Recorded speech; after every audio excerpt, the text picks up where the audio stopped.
आप जानते हैं कि हमारा टीवी का जो पूरा यूनिवर्स है कहीं ना कहीं पूरी उच्च जातियों के वर्चस्व का एक गढ़ है। इस पूरे वर्चस्व को चुनौती दो महिलाओं ने दी है जो तथाकथित दोनों निचली और उससे भी ज्यादा लोएस्ट कास्ट ग्रुप से आती हैं। ये मीडिया जो है ये ब्राह्मणवादी ब्रह्मांड है।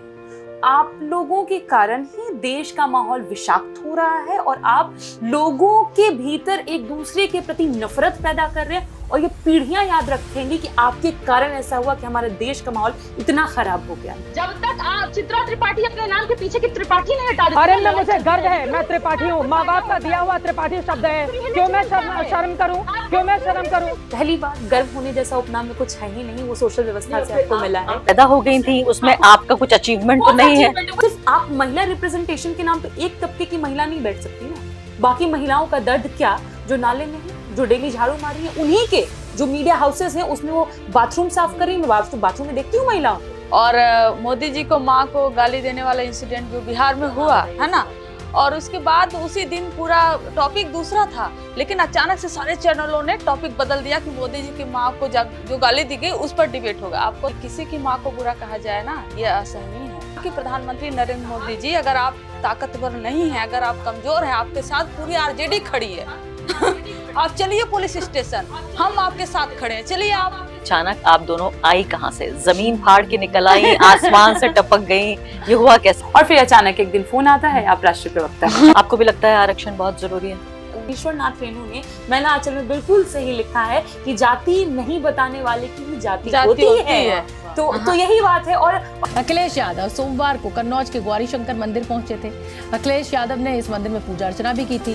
वैदिक मंत्रोच्चारण के साथ यहाँ ब्राह्मणों ने पूजा कराई। बाद में जब अखिलेश यादव चले गए तो कुछ देर बाद अखिलेश जी सीएम रहे, उसके बावजूद सोचिए कि मंदिर ढोया गया उनके जाने के बाद। टीकाराम जूली जी नेता प्रतिपक्ष राजस्थान में, उनके जाने के बाद मंदिर ढोया गया। राष्ट्रपति द्रौपदी मुर्मू अंदर नहीं घुसने दिया गया उनको। ये कौन लोग हैं? ये बहुत ऊपर पहुंच चुके हैं, फिर भी जाति इनका पीछा नहीं छोड़ रही। जब हिंदू राष्ट्र की बात करते हैं, आप संविधान को खत्म करने की बात करते हैं। जिस दिन संविधान खत्म होगा फिर से हम उसी एरा में वापस जाएंगे। आप हमारे कमर में झाड़ू बांधिएगा, गले में हांडी टांगिएगा, हाथ में काला धागा बांधिएगा ताकि आप हमको पहचान पाइए कि हम दलित हैं, पिछड़े हैं, शूद्र हैं। आपके लिए क्या है?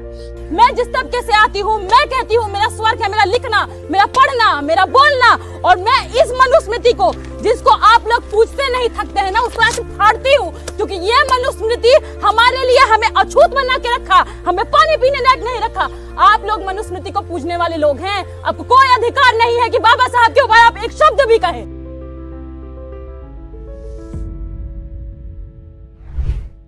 नमस्कार, इस खास पॉडकास्ट में आपका बहुत बहुत स्वागत है। पिछले 11 साल में एक बात जो भारत की आम जनता समझ पाई है वो ये कि नरेंद्र मोदी, भाजपा और आरएसएस का सबसे करीबी दोस्त है टीवी, यानी टीवी न्यूज। अगर टीवी न्यूज ना हो तो शायद बीजेपी और नरेंद्र मोदी इन सब का अस्तित्व ही खतरे में पड़ जाएगा। लेकिन पिछले कुछ दिनों में ऐसा हुआ है कि इस टीवी न्यूज की दुनिया में एक भूचाल सा आ गया है। ये भूचाल किसी पॉलिटिकल पावर की वजह से नहीं आया, पॉलिटिकल पार्टी की वजह से नहीं आया, किसी राहुल गांधी, तेजस्वी यादव की वजह से नहीं। दो महिलाओं, निरी महिलाओं ने इस टीवी की दुनिया में भूचाल ला दिया है। ये दोनों महिलाएं आज मेरे स्टूडियो में यहाँ इस पॉडकास्ट में मौजूद हैं। बहुत बहुत स्वागत है आप दोनों का, प्रियंका भारती और कंचना यादव। बहुत बहुत धन्यवाद आपका, सबसे पहले भूचाल मचाने के लिए।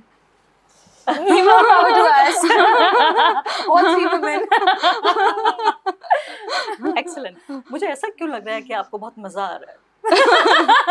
आ तो रहा है।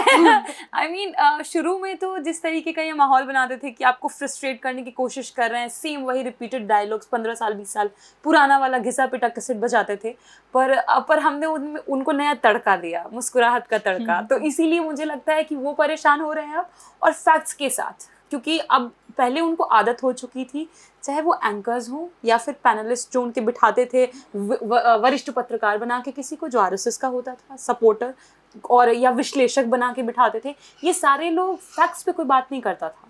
तो इनको तो और हमेशा हमने देखा था शुरू से, विपक्ष हमेशा कहते हैं ना कि एक डिफेंसिव मोड में प्ले करता था रोल। अब हम अटैक मोड में आए हैं। आप जो बोलेंगे हमारे पास उसका अटैक पहले से तैयार है। तो इसलिए तो बड़ा मजा आ रहा है कि वो जो बोलेंगे हमें ऑलरेडी पता है इसलिए मैं अभी भी कह रही हूँ सुधरिए, कुछ तो नया लाइए कि बैटल में मजा आए। अब थोड़ा सा फीका पड़ता जा रहा है, क्योंकि कितना हम मजे ले, थोड़ा आपको भी तो थोड़ा हंसी खुशी का मौका हम देना चाहते कोई हैं। प्लेबुक है जो टीवी फॉलो करता है और प्ले बुक पे आपका हाथ लग गया, आपने उस पर कब्जा कर लिया है कि भाई ये पूछने वाले हैं तो मेरा ये जवाब होने वाला है? देखिए मुझे लगता है कि इन लोगों को शायद अंदाज़ा इस बात का नहीं है कि सभी लोग इनको टैप करते हैं बहुत इजीली। कहते हैं ना कि इनका जो मैकेनिज्म है उसको डिकोड किया जा सकता है।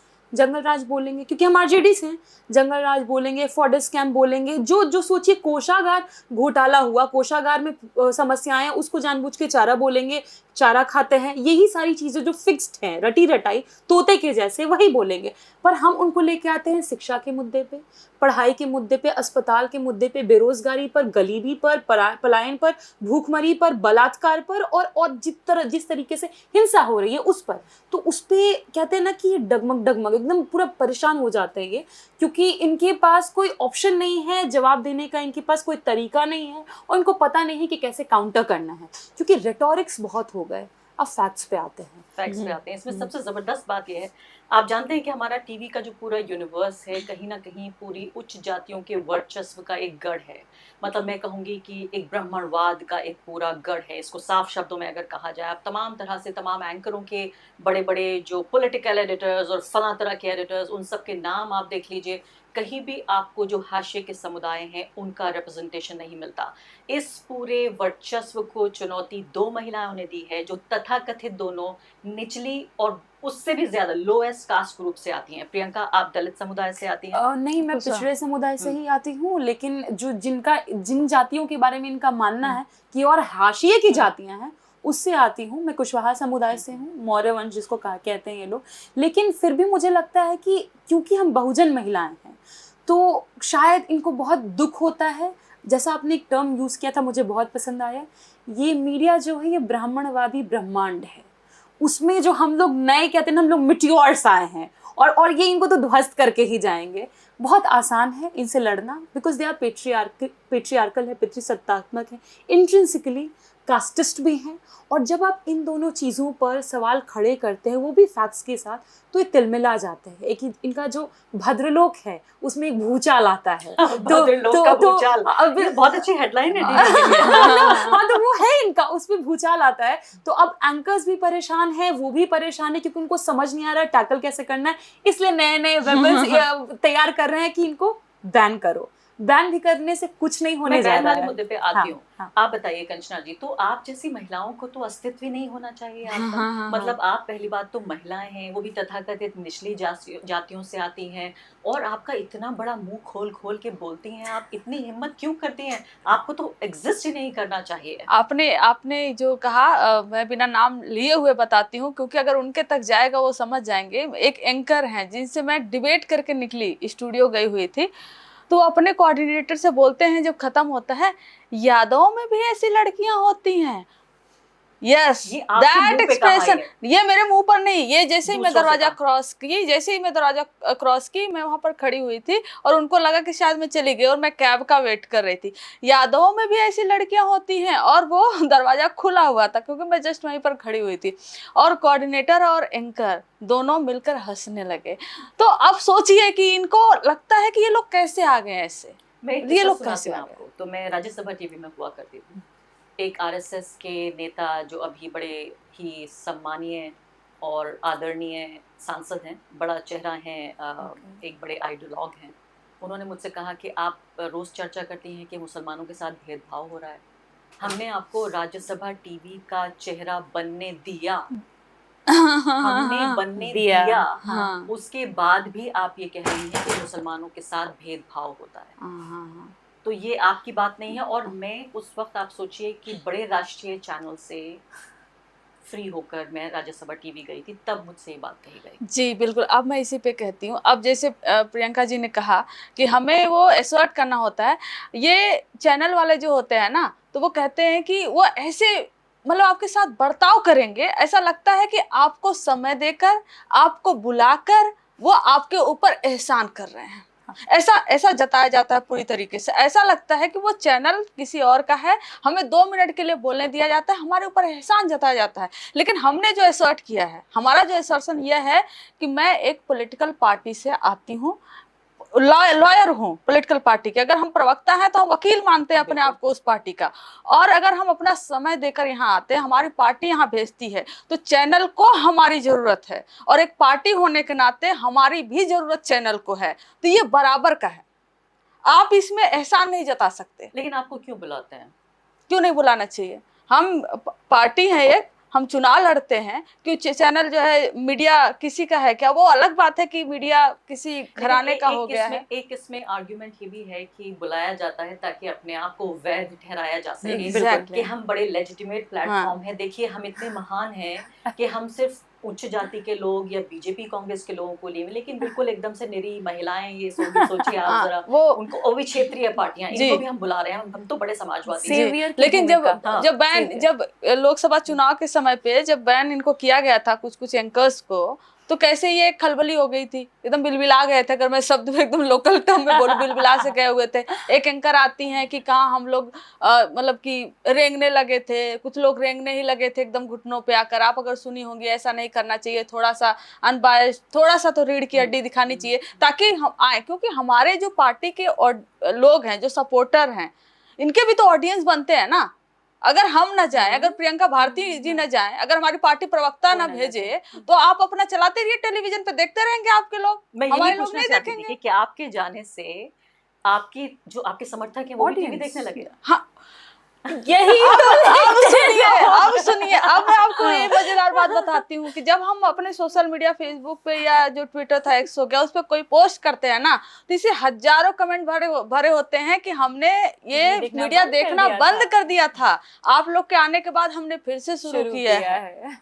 तो यानी कि इसके पीछे कमर्शियल इंटरेस्ट भी है, ऐसा नहीं है तो आप टीआरपी भी लेकर आ रही हैं। डेफिनेटली, अदरवाइज वो क्यों स्पेस देंगे? वो भी उस महिला को कैसे स्पेस दे सकते हैं जो कभी उनके इकोसिस्टम का हिस्सा नहीं रहे, जिसके समुदाय को उन्होंने कभी बोलने नहीं दिया, जिनके समुदाय को उसने कभी सुनना नहीं चाहा। आज वो बोल भी रही है, सुन भी रही है, उल्टा जब वो कुछ सवाल करे तो वो आंख में आंख डाल के उनसे सवाल भी पूछ रही है। तो मुझे लगता है कि ये सारी चीजें उनके लिए बहुत तकलीफ उनको देने का काम करती हैं, लेकिन फिर भी वो बुला रहे हैं। सबसे बड़ा है पैसा, टीआरपी मिल रही है ना, और दूसरा कि हमारे लोग भी हमें देखते हैं, तो एक उनको भी कहते हैं कि एक तो मन में उनके ये चल रहा है, देखिए हम बहुत बड़े लोग हैं, वी आर द सेवियर्स, हम आपको जगह दे रहे हैं, एहसान कर रहे हैं।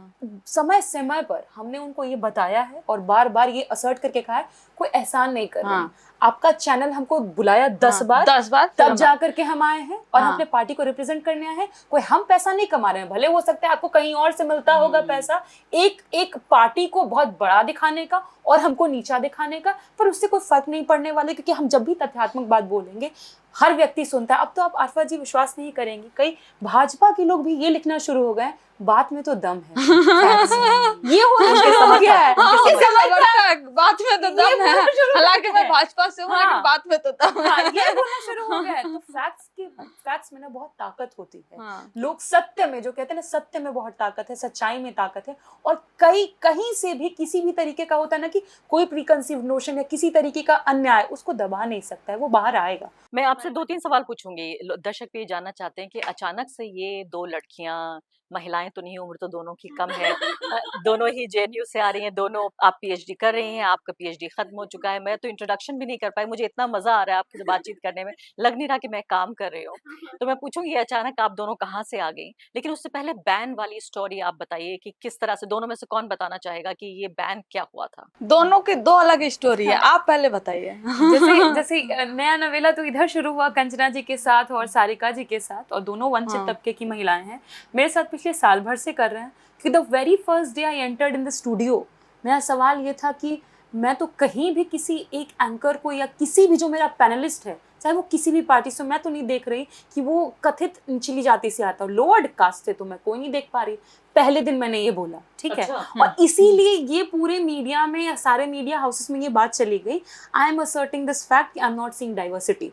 मैं किसी भी तरीके से डाइवर्सिटी नहीं देख रही, मैं एक तबके को देख रही हूँ, और इसीलिए मैं तो खुल के बोलूंगी कि आप बाकी लोगों को क्यों नहीं जगह देते। या क्यों जगह देना नहीं चाहते, या क्या दिक्कत है उससे। तो बहुत सारे मीडिया हाउसेस ऐसे थे जो पहली बार ही, जैसे मैं तो नाम ले लूँगी, मैं अमीश देवगन नहीं, उनका क्या नाम है, जो बहुत ही ख़राब बोलते हैं उसी चैनल में, न्यूज़ 18 इंडिया में, और वो हमेशा मुसलमानों के खिलाफ खास तौर पे टारगेट करते हैं। और मैंने उनको बोला था, अमन चोपड़ा, यू राइट हियर, सी। तो अमन चोपड़ा जी को मैंने बोला उनको कि आप लोगों के कारण ही देश का माहौल विषाक्त हो रहा है, और आप लोगों के भीतर एक दूसरे के प्रति नफरत पैदा कर रहे हैं, और ये पीढ़ियां याद रखेंगी कि आपके कारण ऐसा हुआ कि हमारे देश का माहौल इतना खराब हो गया, नफरत करने लगे लोग एक दूसरे से। एंड आफ्टर दैट शो 1 साल तक मुझे उस चैनल ने नहीं लिया। ठीक है, खत्म थे। और बहुत सलीके से करते हैं, इतने कायदे से करते हैं, महीन तरीके से। इंटरेस्टिंग है ये, मुझे डिक्लेयर नहीं, हमारे कुछ नहीं, हमारे कोऑर्डिनेटर्स मुझे भेज रहे हैं, और मुझे ये कहा जाता है हर बार, मैडम जो ये हुआ है, टॉपिक बदल गया है, आपको अगले बार लेंगे। ठीक है, लगातार 5-6 बार जब टॉपिक बदलेगा तो ये ऐसा कैसे मैं देखती थी, कंचना जी जाती थी कि मेरे समय में ही टॉपिक बदल जाता है, इनके समय में टॉपिक नहीं बदलता, ऐसे कैसे। तो एक बार मैं अचानक से बैठ गई, खोल के सोची कि देखते हैं क्या टॉपिक चेंज हुआ है। देखा टॉपिक वही था, मैं बदल गई। बस यही हुआ था। तो ये कहते हैं ना कि अनडिक्लेयर्ड वे में ये बहुत लंबे समय तक चला आ रहा था। फिर एंकर्स भी, जिन एंकर्स को मैंने खुल के बोला आप त्रिपाठी अपने नाम से हटाइए, तो उनका कहना था मुझे गर्व है। पहली बात, गर्व होने जैसा उपनाम में कुछ है ही नहीं, वो सोशल व्यवस्था से आपको मिला है। दूसरा, हाँ, आपका कुछ अचीवमेंट, कौन सा अचीवमेंट है, वही सही बात है, उस जाति में पहना, इट वाज एक्सीडेंटल, इत्तेफाक है। हाँ, वो इत्तेफाक है, वो तो आप उसके ऊपर प्राउड नहीं हो सकती। मैंने इसलिए कहा कि मैं वहां पर किसी भी दलित समुदाय, पिछड़े, अति पिछड़े, आदिवासी, कोई मुर्मू नहीं देख रही, कोई राम पासवान नहीं देख रही, यादव कुशवाहा नहीं देख रही, पाल नहीं देख रही। मैं सवाल तो करूंगी, कहाँ है वो महिलाएं? सिर्फ आप महिला रिप्रेजेंटेशन के नाम पे एक तबके की महिला नहीं बैठ सकती ना। बाकी महिलाओं का दर्द क्या, जो नाले में है, जो डेली झाड़ू मार रही है, उन्हीं के जो मीडिया हाउसेस हैं उसमें वो बाथरूम साफ कर रही है, मैं बाथरूम में देखती हूँ महिलाओं को, वो महिलाओं की आवाज कौन उठाएगा? तो कुछ एंकर्स भी मेरे से वैसा हो गया कि एंकर्स मुझे लेना बंद कर दिए। ये सब भी हुआ है। खड़े हो गए जब आपने ये बात कही कि उसी न्यूज हाउस में, उसी न्यूज रूम में झाड़ू देने वाली महिला वो वंचित समुदाय से आती है, और तथाकथित ऊंची जाति के लोग वो स्टूडियो में बैठे हैं। मतलब ये जो वर्ण व्यवस्था है उसको बचा के और ठोस अवस्था में बना के न्यूज रूम से बेहतर तो कोई शायद उसका नहीं, कोई नहीं कर रहा। इसलिए मैं कहा ये ब्राह्मणवादी ब्रह्मांड है। आपकी क्या कहानी है? मेरी कहानी इनकी थी ही, और मोदी जी को, माँ को गाली देने वाला इंसिडेंट जो बिहार में हुआ है ना, और उसके बाद उसी दिन पूरा टॉपिक दूसरा था, लेकिन अचानक से सारे चैनलों ने टॉपिक बदल दिया कि मोदी जी की माँ को जो गाली दी गई उस पर डिबेट होगा। आपको तो मालूम हो कि आ जाता होगा, पीएमओ से आ जाता होगा, जोशी जी भेज देते होंगे। एक व्हाट्सएप ग्रुप है, उसमें पीएमओ के एक बहुत ही करीबी सलाहकार हैं, और वो सलाहकार जो बताते हैं, वो चीफ एडिटर हैं तमाम चैनलों के। तो वो चीफ एडिटर जो हैं, जो बताते हैं, वही डिस्कशन होता है। वही 1 घंटे पहले मतलब टॉपिक अलग रहता है, 3 चैनल पे मुझे भेजा जाता है, और 1 घंटे के अंदर तीनों चैनलों का धड़ाधड़ टॉपिक बदल जाता है। टॉपिक आ जाता है, मोदी जी की माँ को बिहार में अपमान किया गया आरजेडी और कांग्रेस के मंच से, जबकि पता चला वो आरजेडी और कांग्रेस का है ही नहीं। तो मैं थी नोएडा में ही थी, तो मैं तीनों चैनलों पे गई, और तीनों चैनलों पे मैंने थोड़ा तंज कस के थोड़ा ब्लंट बोला। मैंने ये बोला कि कहाँ चले थे विश्वगुरु बनने, कहाँ विक्टिम बन गए, है ना।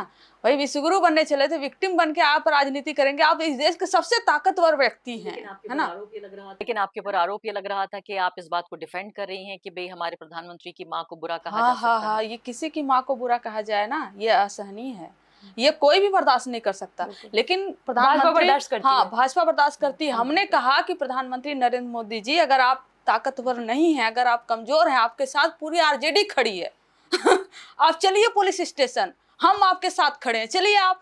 मतलब आपके मदर को गाली दी गई, ये बर्दाश्त नहीं, चलिए आप कमजोर व्यक्ति हैं तो हम आपके साथ हैं।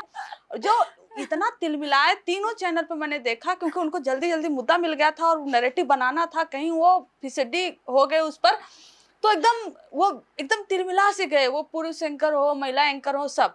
और मैं वहां से आई, शाम हो गया था, 8-9 बजे मैं बैठी हुई हूँ अपने घर पे, तभी एक कोऑर्डिनेटर का चैनल का फोन आता है कि आपने ऐसा क्या कह दिया चैनलों को, मतलब बीजेपी के प्रवक्ताओं को, कि उन्होंने आप पे बैन लगा दिया। पहले तो लगा कि मजाक कर रहे हैं, तो मैंने भी मजाक के अंदाज में बोला कि वो बीजेपी क्यों मुझे बैन करेगी, मैं बीजेपी के प्रवक्ता थोड़ी ना हूँ, मैं तो आरजेडी के प्रवक्ता हूँ ना, तो आरजेडी ने मुझे बनाया है, आरजेडी बैन करेगी, आरजेडी का अधिकार है, ये बीजेपी कौन होती है मुझे बैन करने वाली। तो फिर वो कुछ टाइम फोन करते हैं कि मैडम इसको सीरियसली लीजिए, आपको बैन किया गया है और आपने कुछ ट्वीट कर दिया था उस पर। मैं बोली अच्छा, अगर ट्वीट पे बैन होने लगे तो पूरी भारतीय जनता पार्टी बैन हो जाएगी, है ना। अगर इतने इनके 2 रुपए के वो जो आते हैं ट्रोलर, मोदी जी बैन हो जाएंगे। मोदी जी तो गाली देने वालों को फॉलो करते हैं, दूसरों की माँ बहन को गाली देने वालों को फॉलो करते हैं। तो वो उस दिन मैंने सीधे अपने पार्टी को ग्रुप में हमने कम्युनिकेट कर दिया, फोन करके भी कह दिया कि उन्होंने यह भी बताया कि आज आपके साथ हुआ है, लेकिन आपको एक इन्फॉर्मेशन देता हूं, जो उनका प्लान है कि आरजेडी की सारी महिला प्रवक्ताओं को बैन करो। वाह! तो इनको ये डर भी नहीं है इस बात का, क्योंकि ये देखिए जो वंचित समुदाय है या तथाकथित जो ओबीसी जाति है या दलित समुदाय भी है, इनका वोट तो इनको चाहिए। भाई नरेंद्र मोदी को कहते हैं कि भाई हमने पहली बार देखिए ओबीसी प्राइम मिनिस्टर बना दिया, हमने दलित समुदाय की महिला को हमने राष्ट्रपति बना दिया, इससे ज्यादा राम राज्य और क्या हो सकता है। तो एक तरफ वोट भी चाहिए और एक तरफ उन्हीं के रिप्रेजेंटेटिव्स को ये बैन कर रहे हैं, उनको बुरा कह। वही तो ना कि एक तो पहली बात ये है कि इनकी जो महिला प्रवक्ता है बीजेपी की, वो सीजनल प्रवक्ता होती है। मैं बुराई नहीं करना चाहती, किसी को भी अपमानित नहीं करना चाहती, मैं पहले भी मैं डिक्लेरेशन दे देती हूँ। जब मोदी जी की माँ को गाली वाला इंसिडेंट आया, और मैं इसलिए ऐसे बोल रही हूँ कि आपको लगेगा कि ये सेंसिटिव नहीं है, क्योंकि मोदी जी खुद सेंसिटिव नहीं है ना, अपनी माँ के ऊपर राजनीति कर रहे हैं, राजनीतिक दोहन दिवंगत माँ का कर रहे हैं। और कौन से वो सेंसिटिव आदमी है, कोई दुनिया में ऐसा व्यक्ति नहीं कर सकता जैसा वो कर रहे हैं भाई। मतलब कैसे हम सेंसिटिव हो जाए जो अपनी माँ को लेकर खुद सेंसिटिव नहीं है। हम तो खड़े हैं आपके साथ। तो उसके बाद फिर क्या हुआ कि मोदी जी की माँ वाला पूरा इंसिडेंट हुआ, तो हम देख रहे हैं कि क्योंकि आरजेडी से और कांग्रेस भी सारे महिला प्रवक्ता हैं इन पार्टियों में, चेहरे यही सब लगभग हैं। बीजेपी ने भी धड़ाधड़ अपने जितने भी स्टेट प्रवक्ता हैं उनको नेशनल टेलीविजन पे बैठाना, सबको लाकर जो है सामने अब महिला टू महिला लड़ाई करवाएंगे, क्योंकि महिला वाला माँ वाला मुद्दा बनाना है। अच्छी लगी ये बात, इस बारे में बताइए आप कि महिलाओं, ताकि लगे कि कोई सीरियस फाइट नहीं है, हाँ, औरतें लड़ रही हैं खराब आपस में। और कैट फाइट, कहते हैं कैट फाइट हो रही है। महिलाओं का भी कि महिलाएं हाँ, ऐसी होती हैं ना। इसी बारे में बताइए कि इसकी साइकोलॉजी क्या है। एक तो क्या होता है कि उस दिन 2-3 चैनल पे फिर मैं देख रही थी कि महिला आमने सामने बैठी हुई हैं, तो फिर क्या हो रहा है कि लड़वा देते हैं आपस में। और खासकर जब हम बोलते हैं ना, तो बीच में उधर की महिला बोलने लगती है। अब हम बोल रहे हैं तो उनके पास जानते हैं क्या होता है, हम फैक्ट पे बोल रहे हैं, तो कहेंगे अरे लालू के समय पे जंगल राज था, महा जंगल राज था, राबड़ी अंगूठा ठेप थी। तो ऐसे जब शब्द बोलेंगे ना, तो आपका मन करेगा ना पलट के इसको जवाब दे दे, और ऐसा जवाब दे दे कि लग जाए। फिर क्या होता है कि आप लोग की लड़ाई होने लगेगी। तो एक इमेज पोर्ट्रे किया जाएगा कि ये जो झगड़ालू महिलाएं कैसे लड़ती हैं, अनसिविलाइज्ड लोग हैं ये। एग्जैक्टली। और इसीलिए फिर आपको लठैत भी कहेंगे फिर। एग्जैक्टली। तो लठैत की क्या, ये क्या साइकोलॉजी है, लठैत क्यों कहना है? लठैत की देखिए, ये साइकोलॉजी जो टर्म्स होते हैं ना, शब्द जो होते हैं, उसका बहुत असर होता है। लालू जी पे जो आरोप लगा, मतलब जो फोर्डर स्कैम हुआ, वो तो जगन्नाथ मिश्रा के टाइम से हो रहा था, लेकिन जगन्नाथ मिश्रा छूट गए, और लालू जी के साथ ही 55 अधिकारियों पर केस हुआ था। उनकी किताब अगर पढ़िएगा, उसमें उन्होंने लिखा 55 अधिकारियों पर, मोस्टली जो थे वो सब के सब अपर कास्ट और ब्राह्मण थे, और जितने भी ब्राह्मण अधिकारी थे सब के सब छोड़ दिए गए, उन पर कुछ नहीं हुआ। जो अधिकारी कुछ लोअर तबके से थे, ओबीसी SC/ST से थे, उनको और लालू जी को, जगन्नाथ मिश्रा को भी छोड़ दिया गया, और इनको पनिश कर दिया गया। तो किस तरीके से आपको बदनाम किया जाए, किस तरीके से आपको तोड़ा जाए, कमजोर किया जाए, ये पूरा एक षड्यंत्र रचते हैं। तो वहां पर आप आइएगा। और दूसरे जो है कि अगर इन्हीं के कोई नेता हैं, है ना, जिसको कहेंगे इतने 1000 करोड़ का घोटाला हुआ, उस पे हम जाते, पहले लठैत पे आते हैं। तो फोर्डर स्कैम को जो होता है इस चारा घोटाला कहते हैं। क्यों?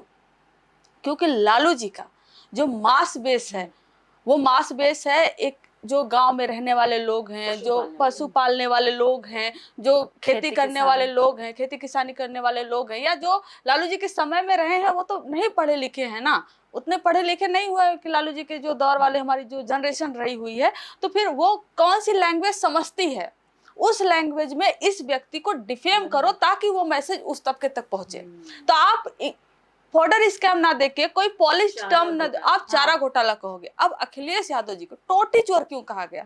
कारण ये है, पहले पहचानेंगे कि इनकी ऑडियंस क्या है। इनकी ऑडियंस जो है, जो लैंग्वेज समझती है, उनको उस टर्म से डिफेम करो, है ना, फिर उनकी ऑडियंस को बदनाम करो, होता है। अब जंगल राज का जो टर्म दिया गया, भाई 1990 से हमारी सरकार थी बिहार में, 2004 की ये घटना है, पटना में जल जमाव हुआ और उस जल जमाव के कारण पटना कोर्ट ने खुद अधिकारियों को बुलाया कि ये भाई क्या हो रखा है, पटना में जंगल राज चल रहा है क्या। उस जंगल राज को 2004 में जो कोर्ट ने बोला, उसका ना लालू जी की सरकार से कुछ लेना देना था, ना राबड़ी जी की सरकार से कुछ लेना देना था। लेकिन इस बैकग्राउंड को, और फिर जंगल राज में खराबी क्या है? जंगल में तो बड़ी अच्छी व्यवस्था है। यही बात मैं भी यही बोलती हूँ। जंगल मतलब क्या आपको जंगल राज से इतना दिक्कत क्या, मतलब आदिवासियों से समस्या है, वंचितों से समस्या है, जिनको आप सो कॉल्ड अनकल्चर्ड कहते हैं, अनसिविलाइज्ड कहते हैं, और जिनका जमीन आप खुद छीन रहे हैं, कॉर्पोरेट्स को दे रहे हैं, उनके घरे तबाह कर रहे हैं। आप कविता पढ़िए, आप जसिंता किरकिट्टा को पढ़िए, लगता है कि रुआंसा हो जाते हैं जो देख रहे हैं क्या बीत रहा है। मेरी दोस्त है वो। अरे वाह, जरूर मैं एक बार मिली हूँ, आप जरूर मेरे भाई है। तो ऐसा एक नैरेटिव बिल्डिंग का खेल है। जैसा आपने कहा कि ये लोग क्या कहते हैं, अक्सर ऐसा क्यों करते हैं, मुझे लगता है कि बदनाम करते हैं या जो कुछ भी करते हैं, लठैत भी बोलने का इनका यही है कि क्योंकि कि आज भी दिखाना चाहते हैं कि आज भी ये लाठी बजाने वाले लोग हैं, ये पढ़े लिखे लोग नहीं है, ये गंवार लोग हैं, सत्ता को संभालने के काबिल नहीं। एग्जैक्टली। और आप पूछ रही थी ना कि ये लोग क्यों ऐसा करते हैं, कि द्रौपदी मुर्मू को लेकर के आए और खुद को ओबीसी बोलते हैं। प्रधानमंत्री तो पहली बार पूरा देश इस बात को जाने, प्रधानमंत्री जी बॉर्न ओबीसी नहीं है। बाद में उन्होंने अपनी जाति को ओबीसी कैटेगरी में शामिल करवाया, जो घाची जाति है शायद उनकी, उसमें शामिल करवाया खुद को। उसके अलावा आप 3-4 लोगों को खड़ा करते हैं, एक कहते हैं ना कि आप खड़ा कर देते हैं ये दिखाने के लिए, देखो मैं तुम्हारे समाज के लिए क्या कर रहा हूँ, लेकिन इंटरनली आप पूरे समाज को ही धीरे धीरे नीचे जड़ें उसके काटते हैं। मैं इसको ये भी समझती हूँ कि इसका एक प्रतीकात्मक महत्व ये भी है, एक सिंबॉलिक वैल्यू, कि आप एक ऐसा व्यक्ति जो ब्राह्मणवाद को ही आगे बढ़ा रहा है, जो आरएसएस के एजेंडे को आगे बढ़ा रहा है, लेकिन वो उसका जो चोला पहना हुआ है, उसने चोगा जो पहना है, वो ओबीसी का, क्योंकि वोट लेना है ना, वोट लेना है ना, क्योंकि 50-50 ओबीसी वोट लेना है। लेकिन एजेंडा हम कह रहे हैं, अगर ओबीसी, ये कहते हैं कि आज तक के ओबीसी पहले प्रधानमंत्री हुए, सबसे बड़े ओबीसी नेता हुए, आजकल ये चल रहा है गोदी मीडिया में सब चलाया जाता है ये सब। तो हमने सीधा पूछा कि अगर ये सबसे बड़े हैं, हम तब मानेंगे जब ये सीधे कहते हैं कि जो कोटा विद इन कोटा लागू कर दे महिलाओं के लिए, ओबीसी महिलाओं को, ऐसी महिलाओं को, अल्पसंख्यक महिलाओं को अलग से कोटा दे दें, हम मान जाएंगे सबसे बड़ा, हम मान जाएंगे भाई कि सबसे बड़े नेता। मंडल कमीशन की सिफारिश से पूरी लागू करे ना, 1-2 लागू आपने किया है, पूरा का पूरा जो डिमांड उसको वो भी एक लागू हुआ हमारे सरकार में, दूसरे लागू हुआ यूपीए की सरकार में। आपने क्या किया? अब आप दोनों ये बताइए, मेरी दिलचस्पी और मेरे दर्शकों की दिलचस्पी भी ये जानने में है कि आखिर अचानक आप दोनों आई कहाँ से? जमीन फाड़ के निकल आई, आसमान से टपक गई, ये हुआ कैसे? प्रियंका आप बताइए। मैं तो इसमें पूरी तरीके से संजय जी और तेजस्वी जी की बहुत शुक्रगुजार हूँ, क्योंकि छात्र राजनीति से मैं जुड़ी सीआरजेडी से। जब जेएनयू में 2018 में सीआरजेडी, जो स्टूडेंट विंग है आरजेडी की, उसका फॉर्मेशन हुआ, लालटेन मैंने देखा वहाँ टंगा हुआ, हमारा जो जेएनयूएसयू का जिस दिन कहते हैं ना प्रेसिडेंशियल डिबेट होती है, वहाँ पे लालटेन जलता हुआ हम देखे और एकदम खींचे चले गए वहाँ पर उसके पास। और that is the journey where it begins, क्योंकि उससे पहले मैंने लालू जी के पीरियड लीव के बारे में आर्टिकल पढ़ा, तो लगा कि भाई इनसे बड़ा फेमिनिस्ट तो मुझे मतलब मिला ही नहीं। मैंने पढ़े, पेरियार के राइटिंग्स पढ़े, बाबा साहब के पढ़े, पर कैंपस में एक कहते हैं ना थर्ड फोर्स, जो बेसिकली फर्स्ट फोर्स है, वो नहीं थी। लेफ्ट राइट था, पर सोशलिस्ट पार्टियां एकदम बिल्कुल नहीं नदारत थी। देखा, जुड़ गए। 2019 में तेजस्वी जी ने चुनाव लड़वाया, वहाँ से प्रेसिडेंट पद के लिए उम्मीदवार थे हम सीआरजेडी से। फिर धीरे धीरे और ऐसे ही बढ़ता गया, फिर नेशनल जनरल सेक्रेटरी बनाया उन्होंने वुमेन सेल का, और फिर अचानक एक दिन फोन आता है, आप राष्ट्रीय प्रवक्ता हैं। क्या बात है, शानदार। लेकिन ये बताइए कि बड़ी आप भी अपनी कहानी भी बताइए, और साथ साथ कि आप दोनों दिल्ली में रहकर, एक क्षेत्रीय पार्टी है, एक स्टेट की पार्टी है, उसकी प्रवक्ता आप बनी है, ये यहाँ पे आरजेडी का किला दोनों ने कैसे संभाला हुआ है? यहाँ पर मैं आई 2017 में, और फिर उससे पहले कहाँ थी आप? उसके पहले बनारस हिंदू यूनिवर्सिटी में थे। हाँ, तो यहाँ पर मैंने BHU to JNU। हाँ, तो यहाँ से मैंने, दोनों अपोजिट फोर्स है हाँ। तो मैं यहाँ से एमएससी खत्म की, और उसी समय एमएससी के टाइम पर ही लाइफ साइंसेज डिपार्टमेंट में मैं थी। तो बहुत सारे वो जौहरी वाला केस हुआ था, एक लड़की के साथ रेप का केस एक प्रोफेसर के खिलाफ था, हम उसमें हमारे डिपार्टमेंट का प्रोफेसर था, तो उस मोमेंट में शामिल हुए। फिर एक मोमेंट, ऐसे बहुत सारे मोमेंट हुए इसमें शामिल हुए। एक दिन हम प्रियंका मिलते हैं, प्रियंका कहती हैं दीदी वेलकम और हम छात्र आरजेडी ज्वाइन कर लेते हैं, क्योंकि लालू जी का जो आइडिया और आइडियोलॉजी है वो वही हम हमेशा से माने हैं। और हमने देखा है कि उन्होंने जिस तरीके से हमारा स्टैंड रहा है, हम जो स्ट्रगल किए एज ए फीमेल, चाहे आज अगर महिला आरक्षण बिल में कोटा विदिन कोटा के स्टैंड को लेकर सबसे मुखर आवाज, प्रखर आवाज लालू जी रहे हुए हैं। और हर कोई जो नहीं मानता था, इवन आप देखिए कांग्रेस भी, अगर कांग्रेस यही स्टैंड पहले ले ली होती तो आज विमेन रिजर्वेशन बिल कब का लागू हो चुका होता। तो आज लगभग सब लोग उसी स्टैंड पे आ चुके हैं, चाहे वो कास्ट सेंसस हो। तो बहुत सारे ऐसे मुद्दे थे जिसमें मैं देखती थी कि मंडल का जो होता ना, प्रोटेस्ट में जो नारे लगते हैं, मंडल का नाम सबसे पहले कैंपस में छात्र आरजेडी ने उठाया। हाँ, जैसे अंबेडकर जी के नारे लगते हैं, पेरियार जी के लगते हैं, सबके लगते हैं, मंडल जी का नाम जो है मंडल कमीशन को लेकर सबसे पहले नारे आरजेडी ने लगाया। और मैं ये कैसे बोल सकती हूँ कि आज हम लोग यहाँ पर नहीं होते अगर मंडल कमीशन नहीं होता। मैं ये आज ना मैं बीएससी कर पाती, ना मैं फिर जेएनयू आ पाती, ना मैं पीएचडी कर पाती, और ना ही मेरे अंदर इतना कॉन्फिडेंस आता, इतना हौसला आता कि हाँ मेरे लिए कुछ सुविधा है, सिस्टम ने दिया है जिससे मैं अपने आप को निखार सकती हूँ, मैं आगे बढ़ सकती हूँ, मेरे लिए एक सपोर्ट बेस है। तो मैं हर उस नेता के मैं शुक्रगुजार हूँ जिन्होंने मंडल कमीशन लागू करवाया। और बीजेपी, इन्होंने तो सरकार गिराई थी। बिल्कुल। तो फिर इनकी जो फेवरेट एंकर हैं त्रिपाठी जी, वो कहेंगे कि मुझे तो गर्व है, मैं त्रिपाठी हूँ। आपके पास मेरिट नहीं है, आप मंडल कमीशन को शुक्रिया कह रही हैं। मेरिट होती आपके पास तो आप ऐसे ही आगे बढ़ जाती। हाँ, उनके पास कौन सा मेरिट है? जाति वाला मेरिट। मेरिट का तमगा कौन देगा? प्रिविलेज्ड जो लोग हैं, है ना, जो सीधे आएंगे कहीं से और एंकर बना दिए जाएंगे, है ना, उनके पास कौन सा मेरिट है? मेरिट होता ही नहीं यार। मेरिट क्या होता है? हमने जैसे अब मेरिट एक मिथ है। हाँ बिल्कुल, मेरिट एक मिथ है। मैं आपको कह रही हूँ अगर कोटा विदिन कोटा नहीं होगा, एक उदाहरण से समझा रही हूँ आरफा जी, और मैं ही हूँ, एक उदाहरण ले लीजिए कि मुझे मौका मिला जेएनयू में पढ़ने का, मैं बोल सकती हूँ, आपसे डिस्कशन कर सकती हूँ, और मेरे सामने एक ऐसी फीमेल को उतार दिया जाए जो फीमेल को नहीं कॉलेज नहीं जा पाई है, जो कॉन्फिडेंस उतना नहीं है बोलने में, जिसके पास पैसे भी नहीं, जिसके पास कनेक्शन भी नहीं है, और दोनों को आमने सामने लड़ा दिया जाए, आपको लगता है वो महिला जीतेगी? नहीं जीतेगी। तो अगर मैं अपने मेरिट का मैं ढोल पीटूं ना, तो फिर ये अन्याय है उस महिला के साथ। उस महिला को मौका नहीं मिला, वो मुझसे काबिल होती। कितनी अच्छी बात आप कह रही हैं। आपको भी लगता है आरक्षण बहुत जरूरी है? वही और ये इमोशनल क्यों है इशू? देखिए, वही हमेशा से इस बात को मैं मानती हूँ कि merit is a myth constructed by those who are privileged, जिनको इसका बेनिफिट मिला है, जाति व्यवस्था का बेनिफिट मिला है, वर्ण व्यवस्था का, और ये जो प्रिविलेज है वो उनको अनजाने में ही आया। क्योंकि देखिए, आप जैसे हम जिस तबके से हम लोग आते हैं, बहुजन तबका, वो गिरेगा ना। अगर मान लीजिए हम कुछ गलतियां करते हैं, गिर जाएंगे, तो हमको संभालने वाला कोई नहीं है, पर उनके पास हर जगह लोग बैठे हुए जो उनको खींच लेंगे। अगर वो बीए में फेल भी हो जाते हैं तो उनके पास दूसरे रास्ते खोल दिए जाएंगे, अच्छा बेटा ये नहीं, ये कर लो, कोई दिक्कत नहीं है, तुमको आगे खींच लेंगे। हमको खींचने वाला कोई नहीं है, तो हमारे लिए डबल बर्डन होता है। तो ये जो लोग वहाँ पहुँच गए हैं, तो मुझे लगता है कि जो रिजर्वेशन है उसके खिलाफ हमेशा मैंने आवाज़ सुनी, और ये रिजर्वेशन के खिलाफ बोलने वाले चंद लोग हैं, क्योंकि जो लिबरल प्रोग्रेसिव लोग भी हैं वो भी समझते हैं कि वेलफेयर के लिए अफर्मेटिव एक्शंस कितने जरूरी है। सिर्फ इसी देश में नहीं, जहाँ पे अपार्थाइड मूवमेंट हुआ, सब कुछ हुआ, वहाँ तो खेलों में भी रिजर्वेशन है, साउथ अफ्रीका, हर जगह। तो इंडिया में क्यों नहीं? और दूसरा, जब हम ये बात उठाते हैं आरफा जी, बॉलीवुड हो, कल्चर इंडस्ट्री हो, स्पोर्ट्स इंडस्ट्री हो, हर जगह रिजर्वेशन होना चाहिए। तो हमारा मखौल बनाते हैं कि तुम्हारे पापा ने इसको खड़ा किया क्या कि तुमको रिजर्वेशन मिलेगा।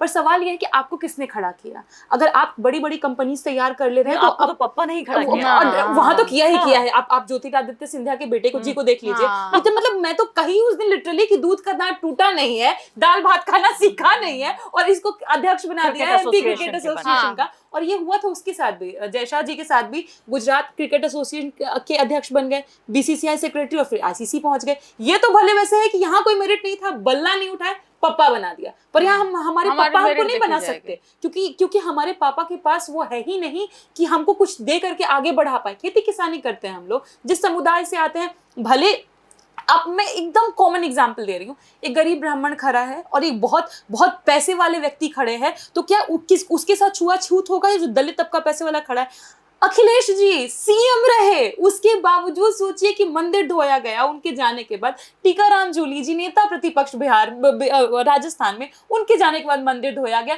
राष्ट्रपति द्रौपदी मुर्मू अंदर नहीं घुसने दिया गया उनको। ये कौन लोग हैं? ये बहुत ऊपर पहुंच चुके हैं, फिर भी जाति इनका पीछा नहीं छोड़ रही। और जो कहते हैं ना जाति नहीं होती, फणीश्वर नाथ रेणु ने मैला आंचल में बिल्कुल सही लिखा है कि जाति नहीं बताने वाले की भी जाति होती है। तो यही बात है। और आप खुद देखिए, मैं जब भी इन सब चीजों से गुजरती हूँ ना, एक पीड़ा मन में भीतर में होती है। परसों ही आए थे एक जर्नलिस्ट हैं, वो मेरा इंटरव्यू लेने के लिए आए, जो उनको व्यक्ति रैपिडो पर लेकर के आया, वो पता है अचानक से दौड़ के मेरे पास आया और मेरा पाँव छू दिया, और मेरे से बड़ा था उम्र में, और मैं अचानक से बहुत भावुक हो गई, मैं रोने लग गई। मुझे लगा कि मैंने ऐसा क्या किया कि इतना सम्मान मिल रहा है। और वो व्यक्ति मुझे बोला कि दीदी हम लोग को कोई सुनता नहीं था और आपके आवाज में हम अपना आवाज ढूंढ रहे हैं। क्या बात। तो वो गौरवान्वित करने वाला मेरा क्षण था, इसलिए मैं अपने नेता की हमेशा शुक्रगुजार रहूंगी। मैं ये भी कहना चाहती हूँ कि आप में मैं अपनी आवाज भी ढूंढ हम लोग अगर एक दूसरे की आवाज बने ना, मैं मतलब लालू जी के मैं शब्दों में कहूंगी, किसी माए के लाल या लाली, चाहे बेटा हो या बेटी, किसी में ये हिम्मत नहीं है कि हम लोग को रोक पाए। क्योंकि अन्याय के खिलाफ जो आवाज उठती है उसमें एक अपनी ताकत होती है, उसकी एक अपनी ऊर्जा होती है, जिससे वो हर तरीके के अन्याय को जलाकर भस्म कर देगा। और मुझे आपकी आवाज में नजर आता है, ये मुझे बहुत ज्यादा प्रभावित करता है। और मुझे ये भी बताइए, अगर आपको एतराज ना हो, कुछ अपनी पारिवारिक पृष्ठभूमि के बारे में दोनों लोग। मेरा तो मैं शुरू में तो ये कहूँ, मैं बीपीएल कैटेगरी से आती थी। भैया ने जॉब पकड़ा, वो ऑल्दो भैया पढ़ाई करना चाहता था, लेकिन घर की पारिवारिक स्थिति बिल्कुल ठीक नहीं थी, तो उसने पढ़ाई छोड़ करके जॉब किया। तो जापानीज़ लैंग्वेज उसने सीखा, तो वहाँ जॉब कर रहा था। बस उसके चलते ही मैं ये भी मानती हूँ कि मैं आगे पॉलिटिक्स कर पाई, क्योंकि मैं तो बीए सेकेंड ईयर से ही ट्यूशन पढ़ाना शुरू कर दिया। ट्यूशन पढ़ा के, ताकि घर से एक पैसा 2017 से आज तक मैंने नहीं लिया। भले दिवाली आएगा तो कुछ छोटा मोटा पैसा जुटा करके ट्यूशन का मैं कुछ भेज दिया करती, ताकि लोग खुश रहे घर पे। एक होता नहीं, खुशी का माहौल आप देते हैं। तो पापा मेरे ऑटो चलाते थे, और उसके बाद धीरे धीरे मामा जी से काम सीखा। तो होता है ना ज़मीन का रसीद कटवाना ब्लॉक में, तो वो काम करते हैं। और जो मम्मी है वो होम मेकर हैं। तो पढ़ाई तो मम्मी की 4th क्लास के बाद नहीं हुई, क्योंकि नाना जी का भी मर्डर हो गया था, तो इस चलते मम्मी का कुछ नहीं हो पाया। और पापा का ये रहा कि कहते हैं ना कि पैसे से अमीर नहीं, पर मूल्यों से बहुत अमीर है परिवार। हमेशा से पापा का था, जन्म भी नहीं मेरा हुआ तो सोच रहे थे कि बेटी को सबसे अच्छे स्कूल में पढ़ाएंगे, कर्ज लेना पड़ेगा लेकिन पढ़ाएंगे। तो किसी तरीके से मतलब उन्होंने बहुत जद्दोजहद करके मुझे जेएनयू तक पहुंचाया है। तो मैं तो ताउम्र कहेंगे कि इन्हीं की शुक्रगुजार होंगी। तो खास तौर पर मम्मी से ज़्यादा मैं अभी भी कहती हूँ पापा, क्योंकि मम्मी कई बार होता है कि उनका परिवार कहता था कि क्यों बेटी पे इतना खर्च कर रही हो, बेटा को पढ़ा लो, इसको सरकारी स्कूल में डाल दो। पापा कहते थे नहीं, कुछ भी हो जाए, हम मर जाएंगे लेकिन उसको पढ़ाना नहीं छोड़ेंगे, क्योंकि ये पढ़ना चाहती है। और हम इसके पापा होने के चलते मेरा जिम्मेदारी है कि उसको पढ़ा के आगे बढ़ाए, कि जीवन में कहीं भी ये पहुंच जाए तो ये न रहे कि इसका पापा इसके लिए कोई कमी छोड़ा। सलाम है आपके पेरेंट्स।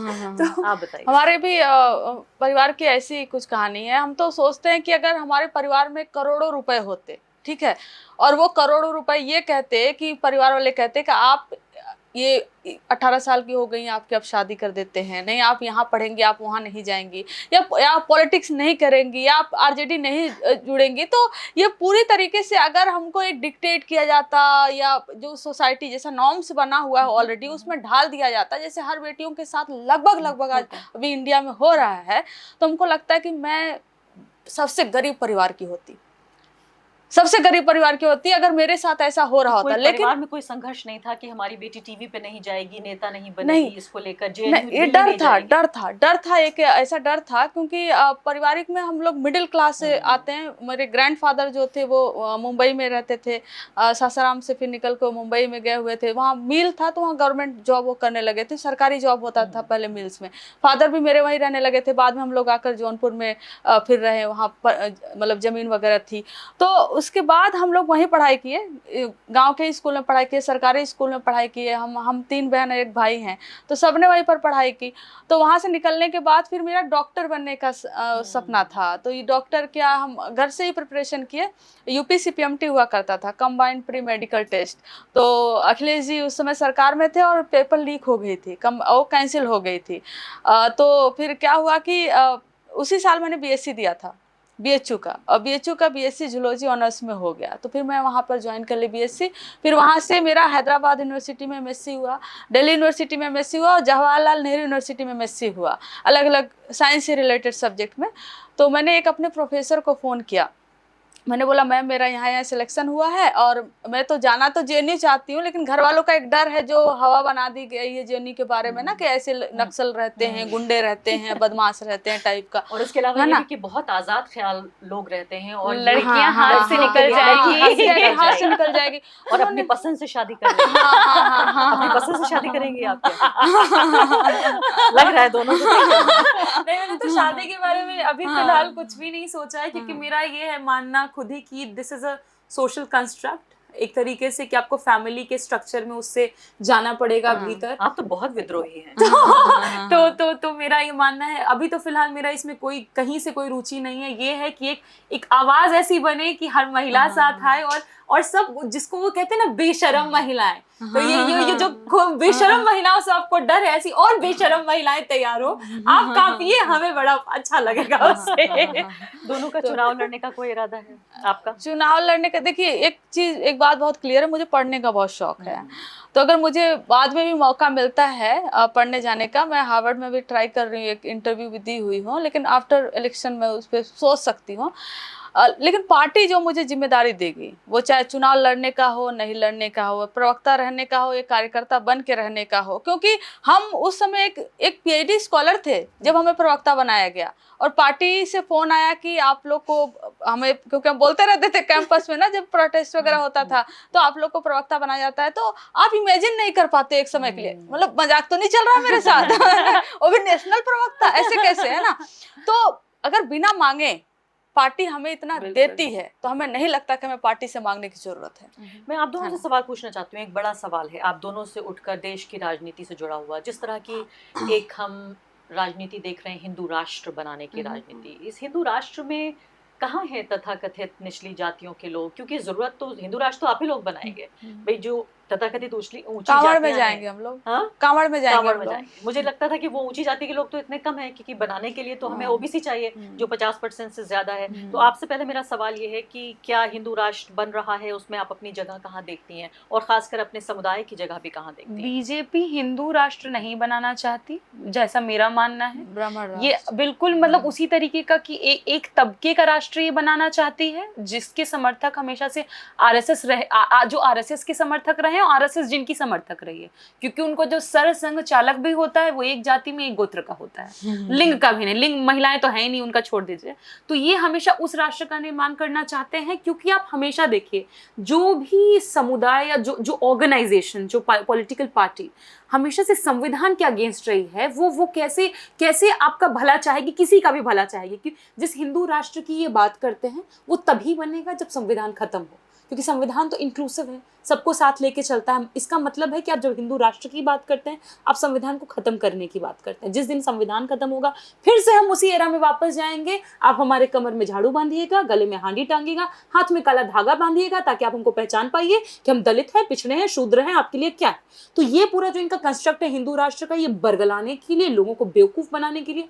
क्योंकि एक तरफ देखिए ना, आपके बेटों बेटियों को ये हिंदू बनाते हैं, बोलते हैं आप कांवड़ यात्रा करिए, आप ये करिए, वो करिए, पर इनका बेटा, क्योंकि अंग्रेजी के खिलाफ भी ये बोलते हैं। अमित शाह ने बोला ना कि आपको अंग्रेजी बोलने पर भी एक दिन शर्म आएगी। शर्म शायद उनको आता होगा क्योंकि उनका बेटा कांग्रेचुलेट नहीं बोल पाता है, उसको कॉन्गलगेट बोलता है, तो उनको आता होगा, हमें नहीं आती। और आप हमें बेवकूफ बनाते ये कह के कि आपको अंग्रेजी नहीं सीखनी चाहिए। वहीं दूसरी तरफ आप सारे बेटे बेटियां जिनको शिवराज सिंह चौहान उठा लीजिए, जितना इनका नेता है, सबका आईवी लीग कॉलेजेस में सबके बेटे बेटी पढ़ रहे हैं। वहाँ इंग्लिश में बात कर रहे हैं या संस्कृत चल रहा है वहाँ पे, पूछूंगी हार्ड वर्क और हार्वर्ड वाली बहस भी नहीं हो रही। बिल्कुल बिल्कुल, वहाँ तो कुछ भी कुछ भी नहीं हो रहा। और आप हमारे लोगों को इसीलिए ना बरगलाते हैं कि वो आपका अंधभक्त बना रहे, वो आपके जो हिंदू सो कॉल्ड ट्रैप में फंसा रहे। पर मैं जब भी ये बात करते हैं, मैं हमेशा राम मनोहर लोहिया को याद करती हूँ। उनकी किताब है हिंदू बनाम हिंदू, सभी को पढ़नी चाहिए। कि जब तक आपके अपने घर सुधर नहीं गए, आप बाहर कहाँ पत्थर मारने चले हैं। अब तो अपने घर के भीतर में भी एक बच्चा मैं कल की खबर पढ़ रही थी, वो बच्चा पानी पी लिया, सेम घड़े से उसको मारा गया, टीचर ने उसको बहुत मारा। आप हर दिन आरफा जी, हर दिन बस न्यूज उठा करके देख लीजिए कितने दलितों के साथ, कितने पिछड़ों के साथ क्या हुआ। मतलब अब एक मॉडर्न अनटचेबिलिटी का फॉर्म अब आ रहा है इस देश में। मतलब 11 साल से जो ये हिंदू राष्ट्र चल रहा है, हाँ, राम राज्य है, हाँ, उसमें भी दलितों के साथ, निचली उसमें जातियों के और साथ ज्यादा अत्याचार। और ज्यादा बुलेट चलाने पर तमिलनाडु में एक व्यक्ति का, एक लड़का बुलेट चला तो उसका हाथ काट दिया गया, हाँ, ये सिर्फ बुलेट इसलिए चलाएगा कि वो ये। बुलेट चलाएगा। ये हम महिलाएं वहां बोल रही हैं तो इनको इसी चलते चुभता है कि हम उन लोगों का दर्द लेकर के आ रहे हैं, हम सच्चाई लेकर के आ रहे हैं कि ये हिंदू राष्ट्र नहीं बनाना चाह रहे, ये एक वैसा राष्ट्र बनाना चाह रहे हैं जहाँ पे सिर्फ एक जातियों का वर्चस्व और सभी लोग इनके भीतर हो। अश्विनी वैष्णव नहीं बोले क्या वहां जाकर के कि ब्राह्मण सबसे सर्वोपरि है, ब्राह्मण महासभा ब्राह्मण महासभा में जाकर के बोले, और कई लोग इनके उसी तरीके की भाषा रखते हैं। मैं देखती हूँ, मुझे बुरा लगता है। खड़गे जी नेता प्रतिपक्ष, मतलब खड़गे जी सबसे बड़ी पार्टी के सबसे बड़े, मतलब अध्यक्ष, सबसे बड़ी भूमिका में वो, और उनको ये कहा जाता है वहां बैठ करके कि जयराम जी बढ़िया बोल रहे हैं, खड़गे जी आप कैसे बोल रहे हैं? क्योंकि जयराम जी एक तबके में पैदा हुए इसलिए बहुत बढ़िया बोल रहे हैं, खड़गे जी नहीं बोल पाएंगे। तो उन्होंने ये पलट के क्यों हो जवाब सकता दिया, है? तुरंत दिया, तुरंत पलट उन्होंने के दिया। जवाब यही दिया। चीज मुझे बहुत अच्छी लगती है कि लेकिन वो कहते हैं कि भाई हम तो कांवड़ में देखिए अम्बेडकर जी की जो है प्रतिमा के साथ उनकी तस्वीर लेके नीले रंग का कांवड़ कारवा जी बाबा साहब होते ना, धार देते तमाचा, भले जो भी हो, क्योंकि बाबा साहब, मैं ये बाबा साहब का नाम लेते हैं, मैं एक सवाल पूछती हूँ इनसे, 22 प्रतिज्ञाएं मानेंगे क्या आप? जो बाबा साहब सबसे वाला कि मैं ब्रह्मा विष्णु महेश को नहीं मानता, मैं झूठ नहीं बोलता, बिना झूठ के तो एक दिन भाजपा चलेगी नहीं। 22 प्रतिज्ञाएं मानेंगे नहीं, बाबा साहब को कैसे मानेगा? बाबा साहब का फाउंडेशन है एनहाइलेशन ऑफ कास्ट।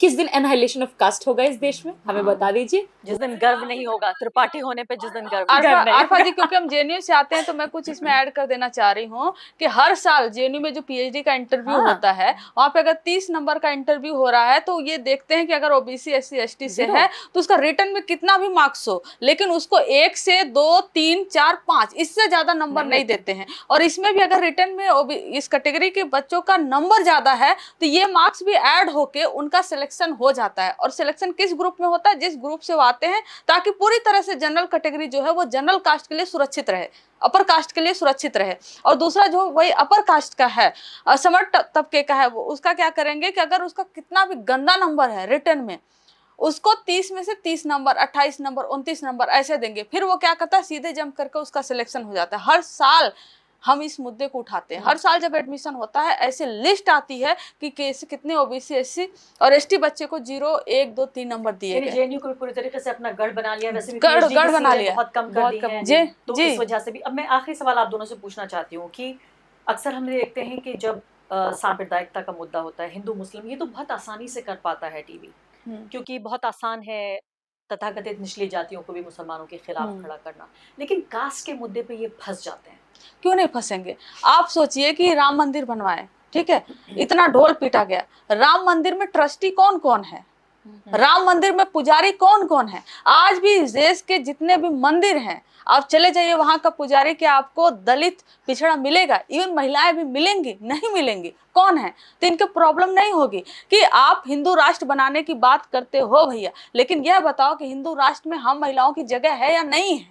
हिंदू राष्ट्र में प्रियंका भारती जी की जगह है या नहीं? आपकी जगह है या नहीं है? या हिंदू राष्ट्र जो वर्ण व्यवस्था ऑलरेडी बना हुआ है, उसी वर्ण व्यवस्था को और मजबूत करने का एक तरीका है, मतलब जिसमें आप सबसे टॉप पर रहोगे और फिर आपके जो है घर की नाली कोई और जाकर साफ करेगा, घर का बर्तन कोई और साफ करेगा, और आपके घर के बाहर झाड़ू कोई और लगाएगा, और वो कौन होगा? वो हम लोग होंगे। तो इनको चुभती क्यों है? जब हम बोलते हैं, जब हम कास्ट का इशू है, सामने है, आज देख लीजिए ना मीडिया पे जितने भी एंकर हैं सबकी कास्ट निकाल कर देख लीजिए, बस आपको पता चल जाएगा। और 1-2 लोग जो आते भी थे वो धीरे धीरे करके निपटा दिए गए हैं। उनका अगर नाम मैं ले लूं तो अलग बात है, लेकिन वो भी अपनी नौकरी बचाने के लिए पूरी कोशिश की है। वो कहेंगे विवाद हो जाएगा। कुछ दिन पहले सर्वे हुआ था, कई साल गुजर गए। ऑक्सफैम रिपोर्ट की आप बात कर रही हैं? शायद CSDS ने किया था।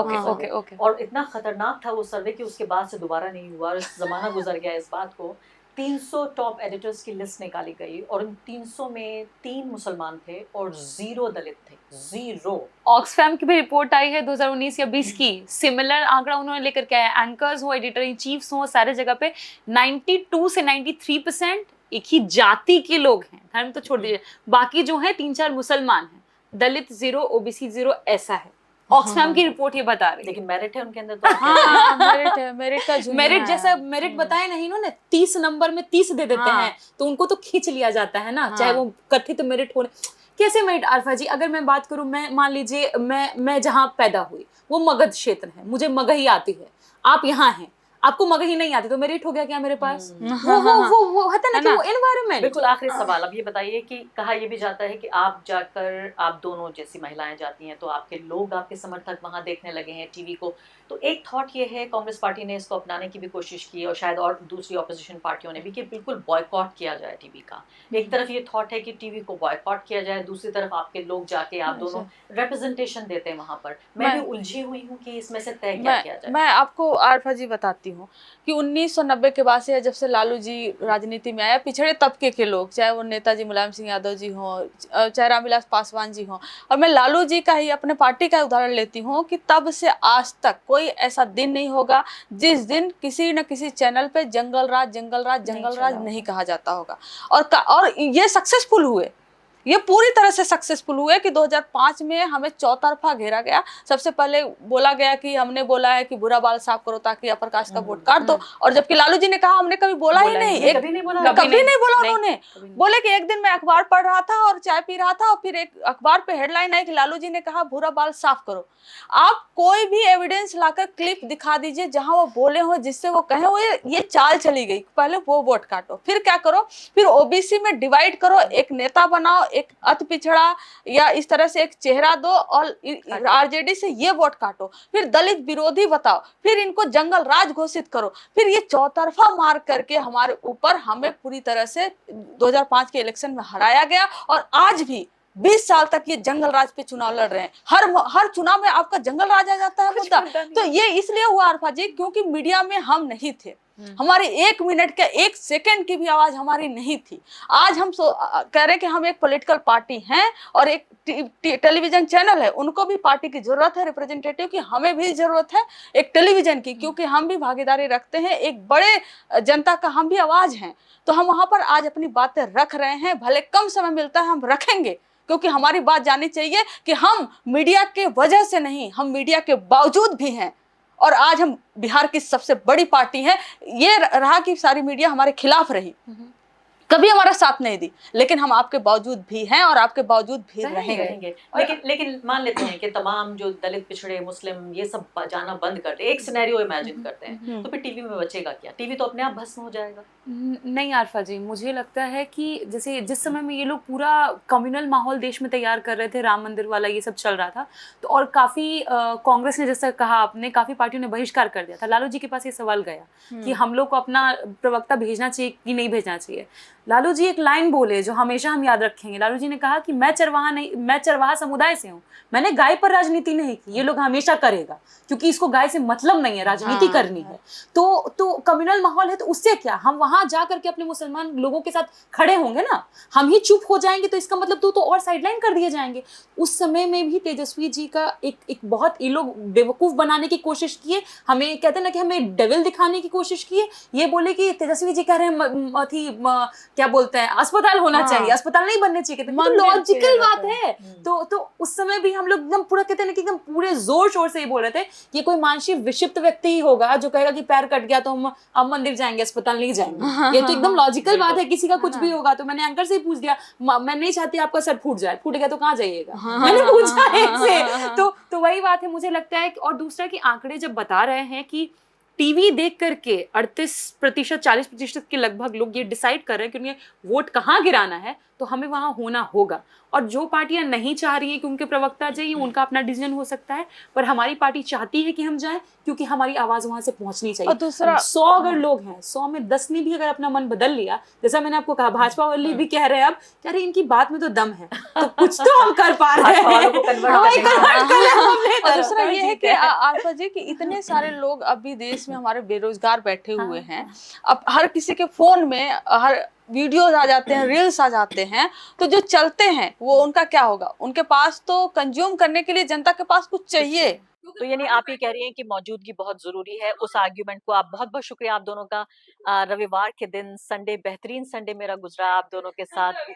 इस पूरी चर्चा पे मैं उम्मीद करती हूँ कि आप हार्वर्ड जाएँ, उम्मीद करती हूँ कि जिस आंदोलन का आप ज़िक्र कर रही हैं, आपका समुदाय नहीं, हर महिला भारत में आपके जैसे लोगों को देखकर इंस्पायर हो, जो ये कहे कि शादी बाद में, पहले करियर, पहले लड़ना है, पहले प्रतिरोध है। बहुत-बहुत शुक्रिया आप दोनों का।